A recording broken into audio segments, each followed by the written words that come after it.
just bring your to-go coffee cup. You know, one of the questions I wanted to ask Anna was, if there's no issue with bringing your to-go coffee cup, is there an issue with bringing your to-go food container? I mean, what's the difference? So, Do you want to say something about Yeah, that? we can talk about that. oh, definitely. We have the hot bar, right? So that's the biggest thing. That is a state law, to serve your own food into a container at our co-op. You can't do. So that is, you can certainly bring your own coffee mug, and we can fill it up for you. It's not supposed to touch the spout, right? So that's the rule. To serve your own food into your own container that other people use the same thing so that it would touch you. The code doesn't allow that piece. So at a restaurant, like you're saying, where you could serve it on a plate and they could take it, Right, that is the thing you could do. okay. But to serve your own food at a buffet, if you've ever been to that style before, which is what the hot bar is at the co-op, the salad bar, you have to get a new plate every time, right? That's a health code. So that's a big challenge for us on Okay. that piece. So that's for the to-go. Are people, I don't usually eat in. Do people eat there with a real plate? No, because you can't, you have to serve food into a box to take it to the front. But is that since COVID, or is that like? Really? Because you used to have plates. We used to have plates, so the other challenge for us on the plates is the dishwashing piece. Okay, Staffing is horrible up there right now. yeah, that's what I So I understand. can't get enough dishwashers to keep up with just what we're making, let alone, we have 6,000 to 7,000 people that can come in our store in the course of a day. So to keep up with that load requires, 4 hours of dishwasher on top of what we already have. So that is the challenge right now. I mean, if you've been to the co-op recently, depending on time of day, we've had to close some services of sandwich making other pieces. Right. So staffing is a huge, we haven't really talked about this, but that is a huge piece in the way of the reusing containers and other things. To That's keep the up feedback I with got that load. from the hospital Yeah, too. it's, Staffing for The schools too, Yeah. every school I know too. so previous to COVID, take COVID out of the thing, it's staffing was not an issue. You had people that were waiting to get jobs, that they're not out there anymore, so to put. Where are they? I don't understand that. You go a long ways into that, Yeah. but that is currently the challenge.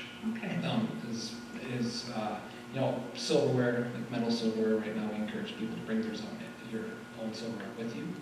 Ultimately for us, you can bring in your own mug, you can bring in your own silverware. The one thing I can't afford to do is to have plates available to everyone that we can wash and keep up with. You're correct, the silverware disappeared very quickly out of your co-op, so it costs us a lot of money to have that as a service in the past. okay. So we've tried to bring as much stuff back post-COVID, but staffing is a giant piece of being able to have reusable things offered to people. It's a huge barrier for us. Okay.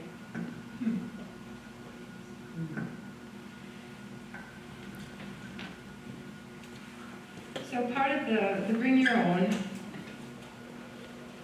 I guess for the food, at least for a buffet, you said that you can go to a restaurant and they can put the plate down and you can take it home and they just have, that's your understanding? We're not a restaurant, I understand if you brought a container and you like leftover food and stuff, you could probably, Yeah, depending on the restaurant is okay with it. I don't know what the laws are on that because Right. it's only, you're the only person touching that food. Right, right. It's when you are touching food that other people could consume, that's when those laws come. okay, okay. In a restaurant, that is a liability too. You can't bring other things in. Somebody gets sick and it's their own plate, their own dish, you're liable as a restaurant. So I if you understand the volunteer- liability, but what's the difference between a coffee cup and a plate? Well, again, it doesn't go to the back, it's such other food services that you play around. So there are laws and regulations, and the person, the health inspector company come because they can't answer those questions and take away from what their job is and what is reality. Right. And every district's different, not every, I've been in the restaurant industry for 25 years, with managed restaurants, with director restaurants, they're always going to be the liability pieces of your local health inspector, and they're all different. And one may just let something slide, and the other one may not. And it's never consistent across the board, but you're always going to battle outside elements of bringing in your own to-go containers. Mhm. And who's going to stop somebody from suing you for getting sick from their own container? Right. Nobody. So that is a huge liability, and you take that as a restaurant owner and a restaurant person. So, yeah, these are great solutions, but the reality is there are laws that do restrain people from doing things, and they're there for a reason. Because, you're dealing with people's health, getting sick, and somebody can bring something in from the outside and it can affect somebody else in the restaurant. It's a very finicky ecosystem, and you are dealing with people's lives at the end of the day, and you hand things back to them. So that is a big problem, but there are rules and regulations for a reason. Well, it's cross contamination. When anything can come in contact with something else. But if so, you take a risk when you take leftovers home every day. If you don't get that refrigerated properly in the correct amount of time, you put yourself at risk. So if you had a carry out, or if you had something left over and you didn't take care of it or refrigerate it in 2 hours from time you got the food, you have a risk of food poisoning yourself. Yeah, no, Yeah. that's the whole mayonnaise thing, right? Well, any food, But you're Well, saying that's- if you made the mistake as a customer, but the liability's still in the place where you got it? Is that? Yes. They can still come back and Yeah, they sue you. they will They stay. will. It's the reality. Okay, And most places are most restaurants that are sit-in, they are doing the right things and utilizing, You don't want it. dishes and silverware and glassware. It's unfortunately McDonald's and Burger Kings that are the bigger issue, but they're also confined to their restrictions as well. But most sit-in restaurants are already doing what they can and with what they have. So there's a lot of elements that are not that we're at mercy of the regulations. You are preaching to the choir here of people that are usually have a sit-down restaurant that already do the things, and they're going to find an audit that they are doing a lot of these things already. But there are elements that you can't bypass. I'd be very curious of the Washington and Oregon that are moving to the plastic free. I'd be curious on how they're gonna deal with some of these issues. Because, that's the solution to see, because it's gonna have to be some change to the state law to allow it to happen. And what works for you won't work for me, it won't work for you, but vice versa, depending, all of our situations are just a little bit different. Every township, every Vernon County versus the next county, they're all very different, and every inspector is very different too. It's a one minute, something slide, or another one won't. And those people are, just like everything else, there's a lot of revolving door of people, and something you stickler, like, well, they should have let you do that, and I knock you down a couple points. And you're closing your doors because you're not in compliance, so it just makes more sense to follow the rules than it is to go against them. And document. well, I think we definitely have to have a conversation with Anna to learn, because I was hoping she would come tonight to say, okay, here are the regulations, but how can we make this work given the regulations, or how can we make it work better than it's currently working? And so that's obviously one of the challenges that we're going to have to deal with, but we're up for it. This is what we do. So we'll try to come up with some answers that can help. And I think even like Chris said, just with the plastic audit, there were things that you see every day you don't even think about. I mean, we know you guys are doing a great job. Otherwise you wouldn't even be here. You're showing your interest. But if we can, even if it's something small, if we can make an incremental difference, that's something better than what was happening before. You could take a Cersei class. That might help with some of the knowledge and background of what's your food inspector really looking for and answer some of your questions. And where do you take that? You can go online. You can USDA. Oh, really? Yeah, you can take an online course. Okay. What was the name of the class? It's Cersei. We all have to have it. Serve Safe class. It's very educational. It's Yeah. online, you can sit down. I don't know if they still let you sit down, so it's all online. I just did one on Saturday morning for 2.5 hours. It's 360 training is a website you can take. This is a food handlers one. I don't know that, but play all the 2 degrees variants we have and all those different things. And so is that nationwide, or that's a Wisconsin That's thing? Wisconsin. There's different food codes per state. Okay. Overall, even when your health inspector comes in, their opinion can be overruled by the state law, and ultimately is the state. Right, okay. Okay, so then, I feel like plastic straws is a relatively easy one, like there are paper straws out there. It's relatively easy, but I walk these streets about 3 times a week and pick trash up out of the gutter, and I can't tell you how many straws and masks Yeah, I take out of the gutter. yeah, masks everywhere. That's the I've walked my dog, 2 million years. you know, in the city, sometimes there's these sort of where all the water runs, you know, like just the low spots, and masks are always in the belly. Cigarette butts. so then they also talk about several best practices, sustainable disposables, and that kind of touches on a little bit what Philothea was talking about, is the greenwashing. It's hard to find something that is truly compostable. They suggest looking for the Biodegradable Products Institute certification. BPI is a nonprofit, science-driven organization that tests packaging and disposable products to ensure that they are truly compostable and that they leave no toxic or plastic residues in the soil. So what we are eventually hoping to be our 4th event at the library is the plastic conspiracy greenwashing, how the plastic industry is lying to us, because greenwashing is everywhere, and we need to do some research, some investigation, but that's something that we want to help people understand a little bit better as well. Could I say something about that? Mhm. I know that the co-op has compostable cutlery. And various people have buried that stuff and, a year or 2 later, it's still a fork or whatever. And I think the small print on these companies says in a particular facility, under certain conditions. And so I really wonder if people who get those plastic utensils are putting them in the right place. If I went to the co-op and I got something with a plastic utensil, I shouldn't put it in recycling.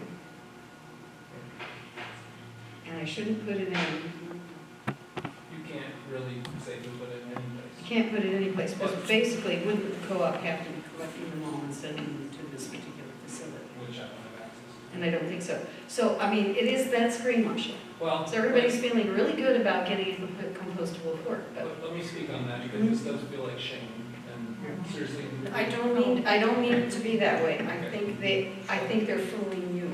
No, let me explain. Okay. You have to take your second best option. Mhm. Okay, so previous to that, we had plastic that definitely wasn't compostable, that was single wrapped in plastic. Right? So we looked at it, we said, what is the next best thing?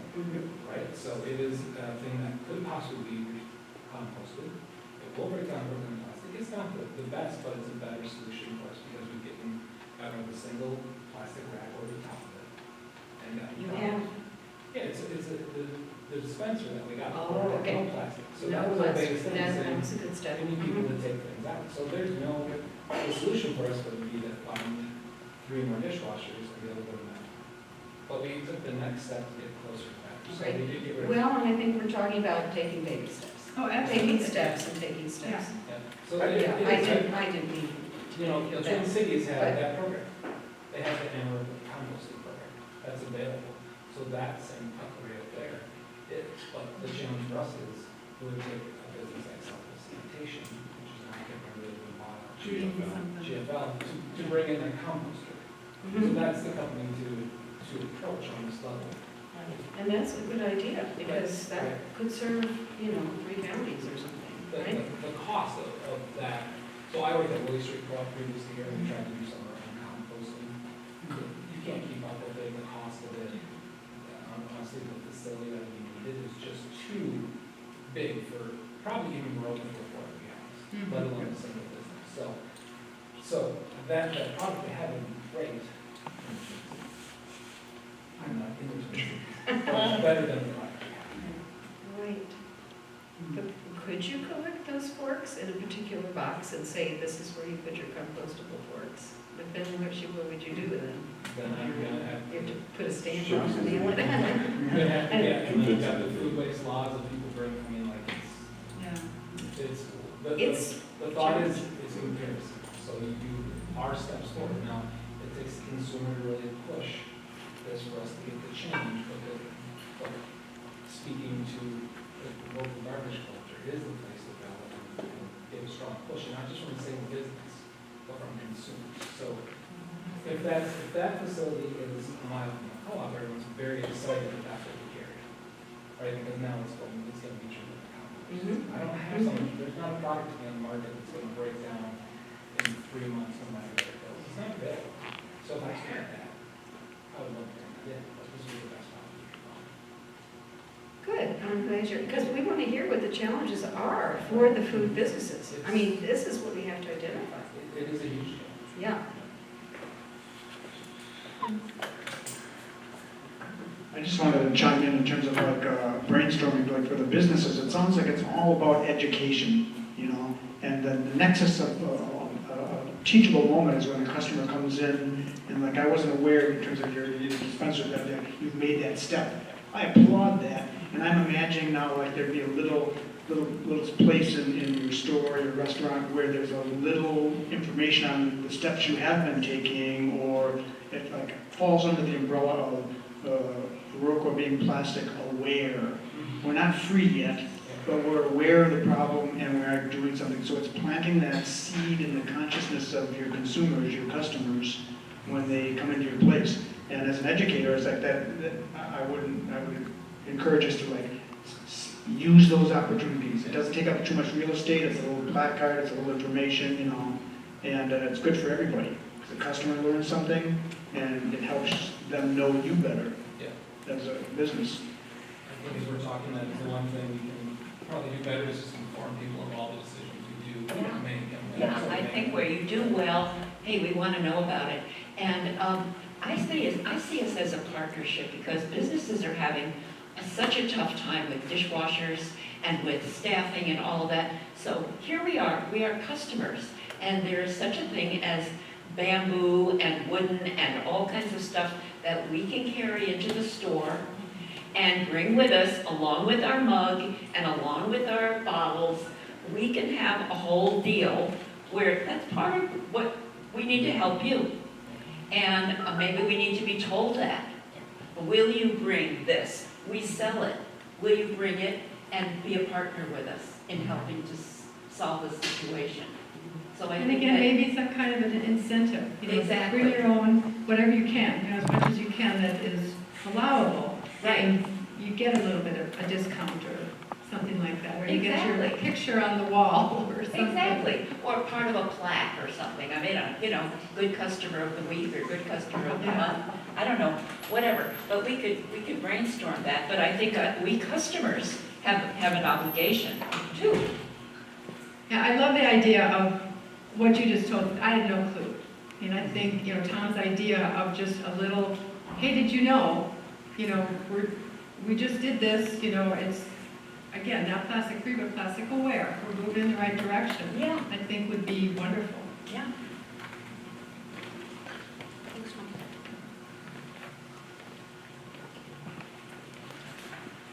After a business or school has figured out what it is you want to do and has made some decisions about it, the last step is to tell the world.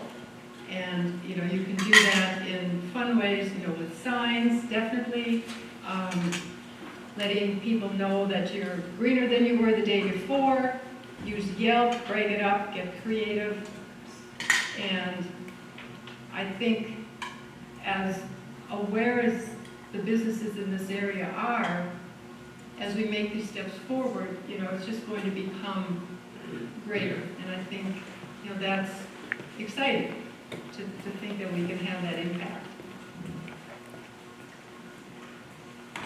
There are a couple case studies that Beyond Plastics talked to some restaurants.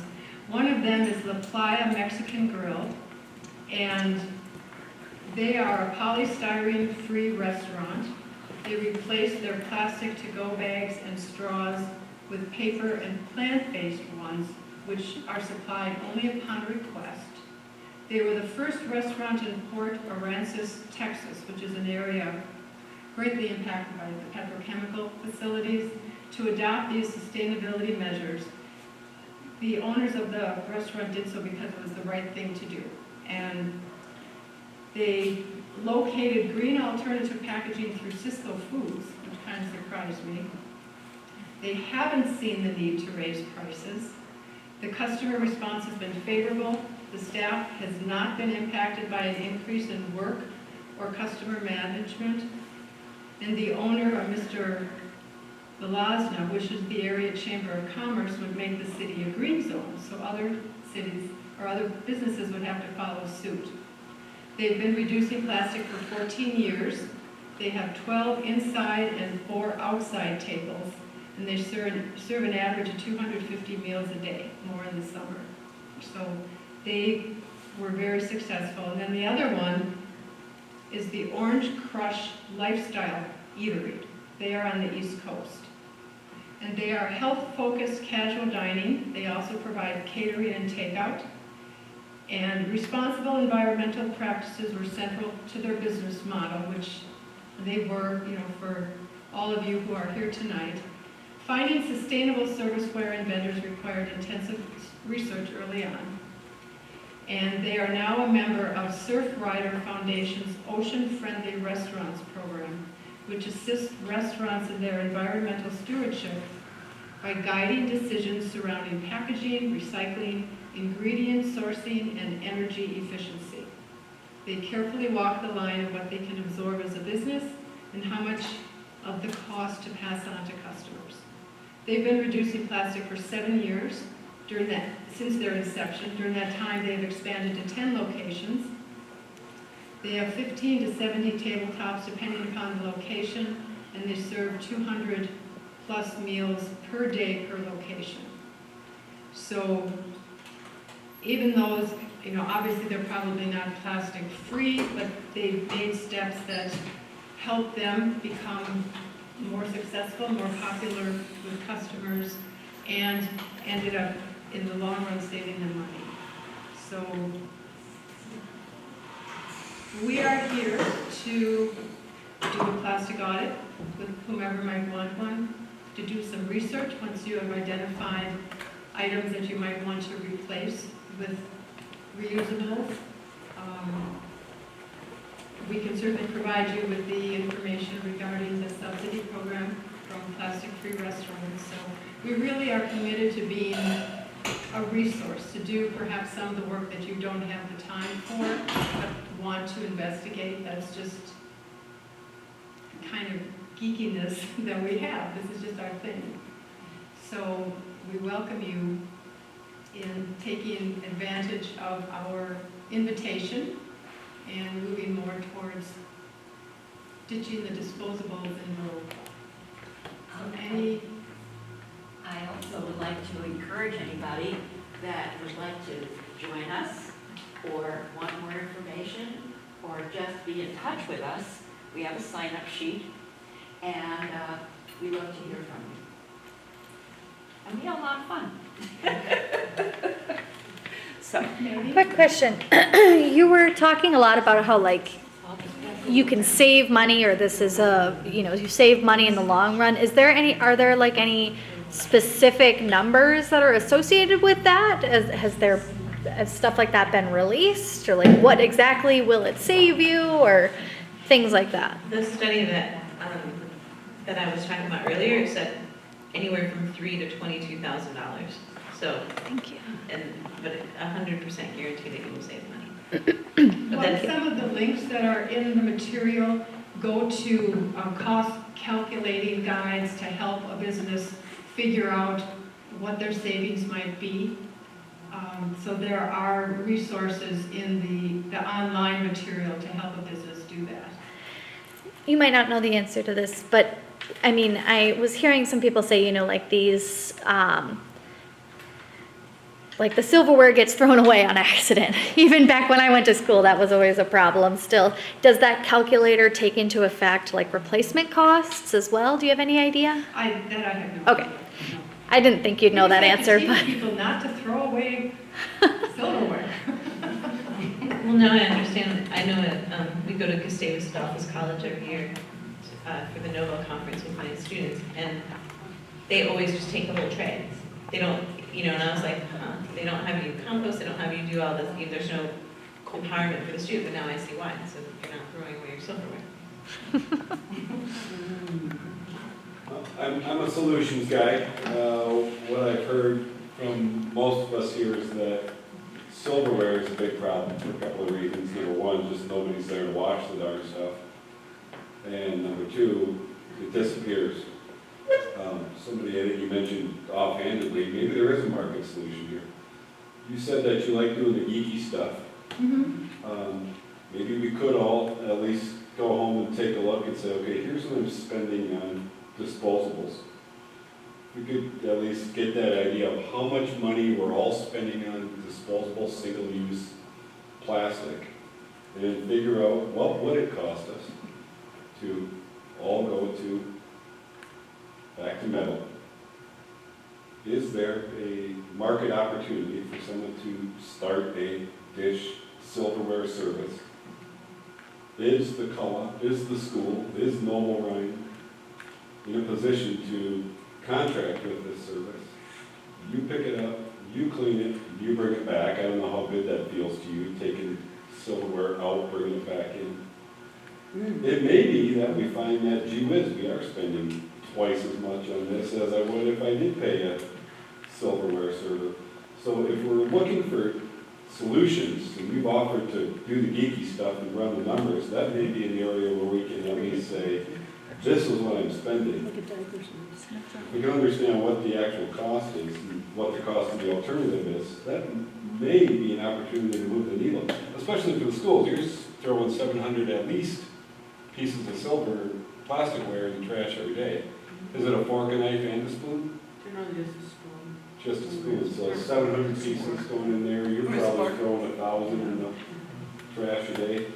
We do have kind of help somewhat with the throwing away is we have a magnet on our garbage can. Mm. Oh, that's a good idea. So then if they, throw it in there, this magnet, it's like a powder-like thing, it will catch a lot of it.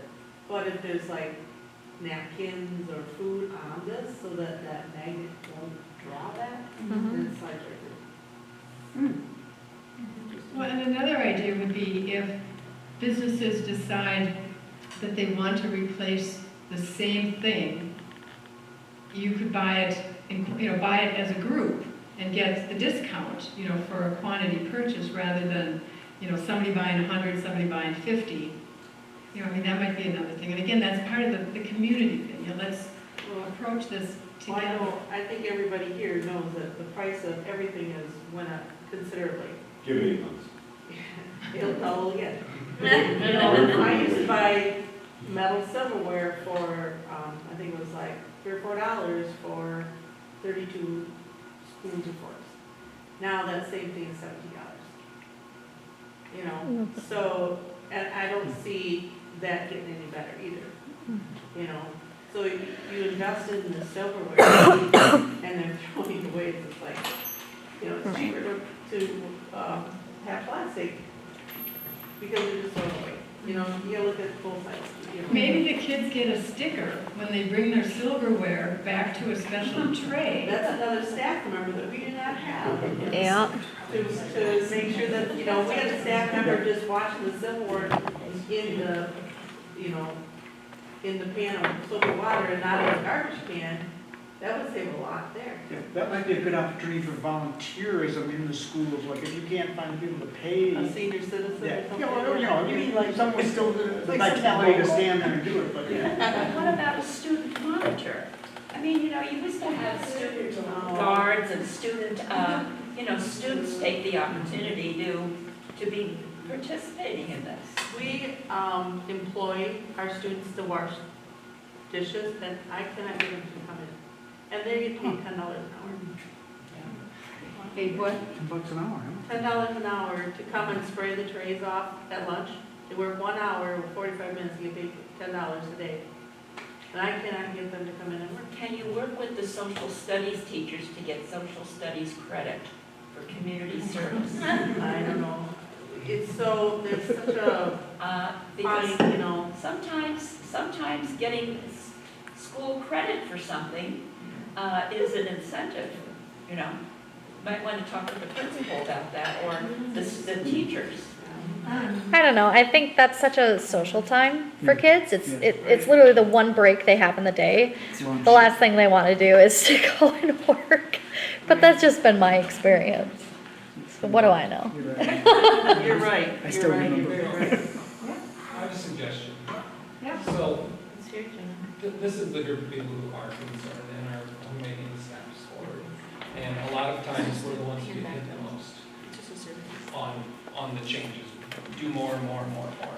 What would be really great would be some sort of recognition from this group that we can post on the walls that this is a business that's working with us or has made changes.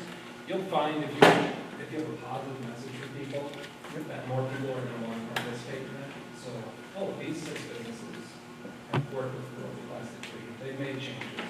Now the 2 businesses down the street that haven't done that work are going to want to jump in. So I think a great thing you guys can do is kind of start to recognize the businesses. That's going to make people want to be more a part of it versus people who are doing the changes and they're going to keep on. We want to keep on doing it. That's naturally what these businesses do. That's what we're trying to do. You know, before Viroqua Plastic Free, we're conscious of that. So we're continuing to do so. So I think that really some positive messaging. Hang on the wall. This is a business that's working with Viroqua Plastic Free. This is a straw-free, plastic bag-free business. Check marks. These are the things that are done that we can hang on our wall. As you're saying, we should be telling what we're doing. That is the kind of positive messaging that people will respond to. And then you don't want to be the one business that doesn't do that. Right? So We have to figure out how to really get the word out, because on our website, we have listed all the different businesses in Viroqua that carry our cloth shopping bags. I mean, the co-op, you know, is our best customer, you know, because of the type of people that come in, you know, and it's marketed very well. And we did give you a little decal, and we choose to reuse decal. But I think we, again, have to brainstorm, how do we tell people this? Because it's out there, we've done it, you know, but we want to do it in a way that gets even more recognition. So we have to think about that, how we can. it might be just picking those 5 main things. You know, plastic straws, plastic bags. Pick your top ones that are the most important as you look big scope, and give a business check marks on those ones. This is our goal. We want to get rid of plastic straws in Viroqua. Right. Let's get all businesses. Are you saying like on social media or like what would be? Right at the store. A sign at the store, because we were thinking like, you know, we had that sticker that was like, when you sell these cloth bags, you know, this business is trying to go plastic free, but We yeah. can work with each individual business that would work, but it would be a great thing to have that, because, you know, if you're the few businesses in town that haven't converted to plastic straws, we way more of an impact on the businesses like these guys that they did the work. I want that at some point in my business too. So maybe we need a big poster that says that, something I would do much like, more. I would do like I'm envisioning this idea, to be like right above like where people drop the trash. Like this size? So it would be like just a little, like a, yeah. That or something half says, that. Like what did you say? You work with Viroqua Plastic Free and Viroqua Plastic, yeah. Check the And the things. checklist, I like the checklist. I like the checklist too, because that gives businesses like a way to say like, yes, we have eliminated straws. Yeah, you know, and there's other things where it's like, yep, we're still working on it. Because there's some things that are way more complex. Since I'm talking, I just wanted to ask too, I'm sure you guys know about Plastic Free July. So the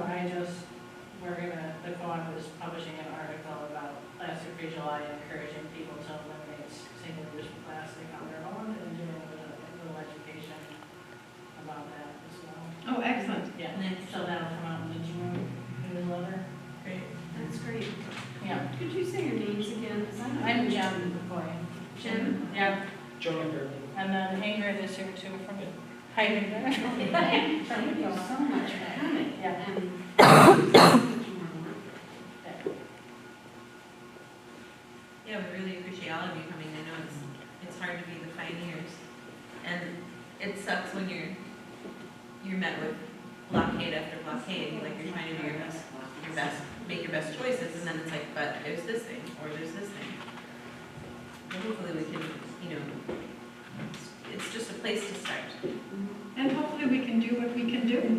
you know, instead of not.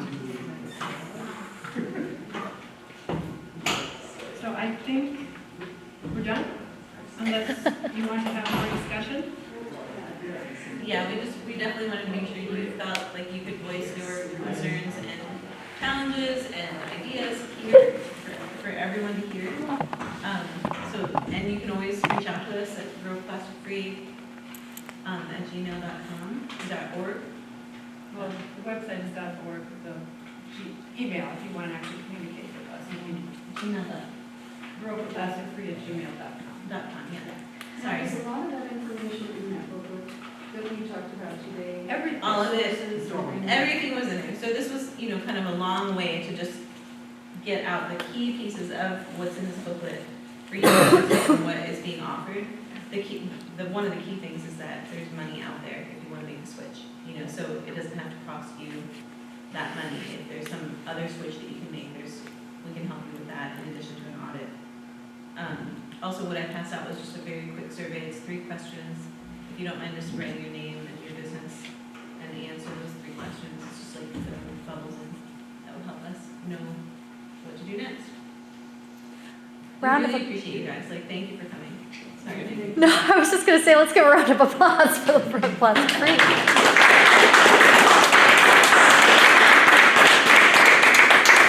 Thank you all for coming. I definitely do not need to kick anybody out by any means.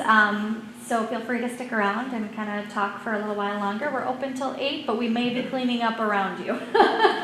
So There's still plenty of food, too. still plenty of food, exactly. And again, thank you so much for coming, and thank you to Plastc for choosing us and working with